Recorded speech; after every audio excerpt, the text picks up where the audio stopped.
What up, everyone? It is Monday again. Same coffee, new mug. A couple of my wonderful gym members got me this mug, and I love it. Dragon Ball Z, you got Vegeta.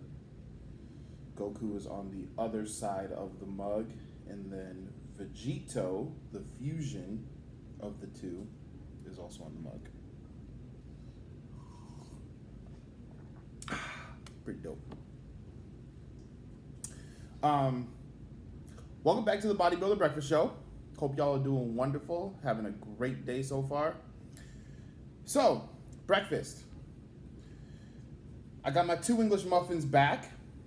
So it's 180 grams of beef. There is spinach in there, my 2 muffins, and then there's a pickle on the side. So what I did was, I was feeling froggy, and I decided to turn the meal, instead of keeping everything separate like I normally do in all my other videos, I decided to turn them into like English muffin burgers. So literally the only difference between the meal is that everything is together in a sandwich, as opposed to separate like I normally do it. So great, let me tell you. So, the topic of today's video is cardio methodology and intensity.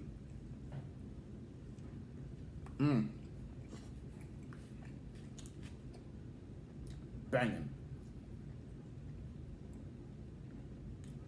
All right, so cardio. Man, if I had $1 for every time I've seen someone or had a client or just a gym member or somebody complain about how they're not losing weight, and they're doing all this cardio, they're putting in all this work, and then I start asking questions. Okay, what machine do you use first and foremost? That'll tell that. Usually, I usually don't have to ask any more questions beyond that. That usually tells me what I need to know. Now, if the machine of choice is acceptable, then I ask, what level do you have it at? What intensity do you have it at? What speed? What resistance? If it's a treadmill, what incline? What speed? If it's a Stairmaster, what level or speed do you have it at? If it's a bike, what resistance do you have it at? What RPMs are you hitting throughout your session? What's your heart rate throughout the cardio session? And now we start getting answers. Oh, I make sure I hit like 120, 130 beats a minute. I'm doing level 5 or below on the bike. I may always make sure I hit 70 RPMs, so on and so forth. So now I'm like, okay, well, this is why you are not progressing. This is why you're not losing weight. So you have to treat your cardio the same way that you treat your weight training. The same intensity that you bring to your weight training sessions, you also need to bring to your cardio sessions. So you need to make sure you have a high enough resistance, making sure that you're moving at a high enough speed, making sure your heart rate is high enough to induce fat burning. Okay? Now, before I go even further, I'm going to revisit a concept that I brought up in most of my videos: inter-individual variability. Everybody is different, and everybody requires different levels of cardio and different levels of intensity. Just like everyone's at different fitness levels and different strength levels in the gym, with the weight room floor. So, for example, I have a client, Joe Birdwell, who literally does not have to do cardio until the last few weeks of prep. His genetics are just prone towards being lean. Even as we're growing, he has maintained a chiseled 6-pack this whole off season, and we have done 0 cardio. I think he did some the other day just to he had some stuff going on. He just needed to clear his head. Did like 20 minutes, but otherwise no cardio, none. And then you have people like me who have to do well over an hour, sometimes an hour and a half plus a day in order to get in shape. For a contest or whatever, to cut weight. It is what it is. Everybody's different. But you can rest assured that the further you push your cardio, the harder you push your cardio during your sessions, the less overall time you will have to do. That is a hard and fast truth. In addition to that, making sure you're picking the right machines. I mean, I'm sure there are people out there that have done this. I personally have never seen anyone get in contest shape using the elliptical as their primary mode of cardio, or the cross trainer, I think it's called. The cross trainer, the elliptical. To this day, I've never met someone who said, "Oh, I did the elliptical my whole prep and got shredded glutes." I've never seen it happen. The primary modes of cardio that I've seen people, and I think that's because the elliptical just offers a very easy mode of it. The temptation to take it easy is just too great, just because of the way the machine's set up. That's just my theory on it. Anyway, the primary modes of cardio that I've seen people use to get shredded are the spin bike, treadmill on an incline, and the stairs. So those are the only things that I recommend to my clients, because those are the only things that I've seen produce the result that I personally would want, and that I know my clients have told me that they want.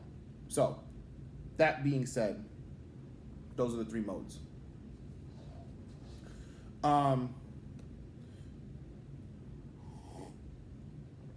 My next point that I was going to make is that you have to treat your cardio with the same progression mindset that you treat your weight training.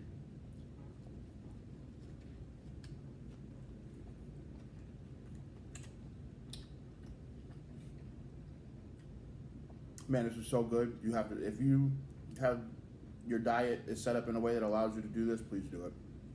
Top notch. So what do I mean by progression? I'll use myself as an example.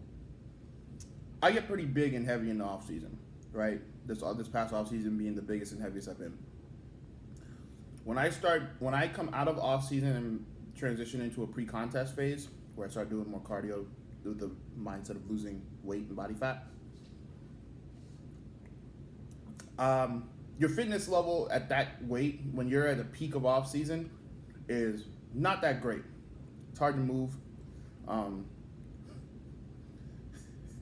Short of breath, fat boy status. That's why I'm laughing, because I was just thinking about it. So when I I'll use the bike, right? And I'll start like level 4, level 5 resistance. Usually level 4. I always stay above 85 RPMs. I usually try to keep it above 90, but I'm always above 85 for sure. I just can't move as well at 250 pounds.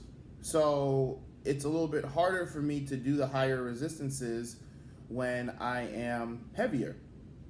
However, by the time I reach close to contest shape, I'm at like level 9, level 10, and it feels the same way, not the same way, but similarly the same, similar to what level 4 felt for me coming out of off season. So I progress my cardio the same way that I progress my weights. When in terms of trying to beat the logbook, I'm always trying to move the cardio up a notch in terms of intensity as my fitness level increases. And my fitness level is increasing because I am losing weight. So I have the capacity to do more work, essentially is how that happens. It's how that goes. So you should be doing the same thing. As you progress in your weight loss journey, what you were doing at the beginning at your heaviest should not be the same intensity that you were doing at the end. Even if the amount of time you have to spend doing the cardio goes up, your intensity should also go up as well, in proportion.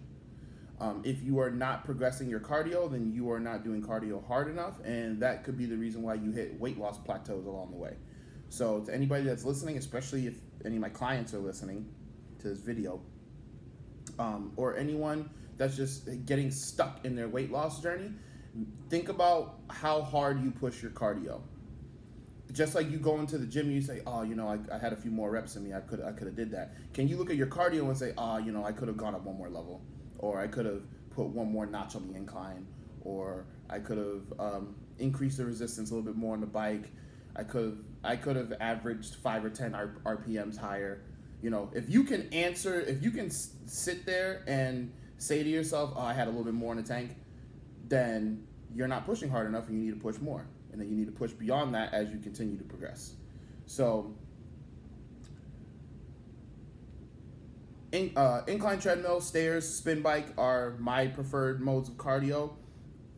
Making sure that your intensity is high enough and that you are progressing your intensity as you go. So that's what I wanted to talk about today. I hope I covered everything in enough detail. I hope that was helpful, because I do find a lot of people struggle with their weight loss, and the more I analyze and the more people that I work with, the more I realize that people leave a lot on the table as far as how hard they can push their cardio. So that is definitely something to explore in all of your measured variables in your plan, to make sure that you are getting the most out of what you are doing. So that concludes another episode of the Bodybuilder Breakfast Show. Thank you guys for joining me. I'm going to get back to this meal and finish it because it is so damn good and delicious. Tune in on Wednesday for our next episode. I'm going to kind of give you a brief overview of what a contest prep is like, what all the different phases are like, and what each one entails for those of you who either have never competed before and are thinking about competing, or maybe you have competed before, but you're still on the beginner side and you don't fully get what goes into this yet. So I just kind of wanted to take the time to break it down a little bit. Anyway, so that will be Wednesday's episode. Tune in then, and I'll talk to you guys soon. Peace.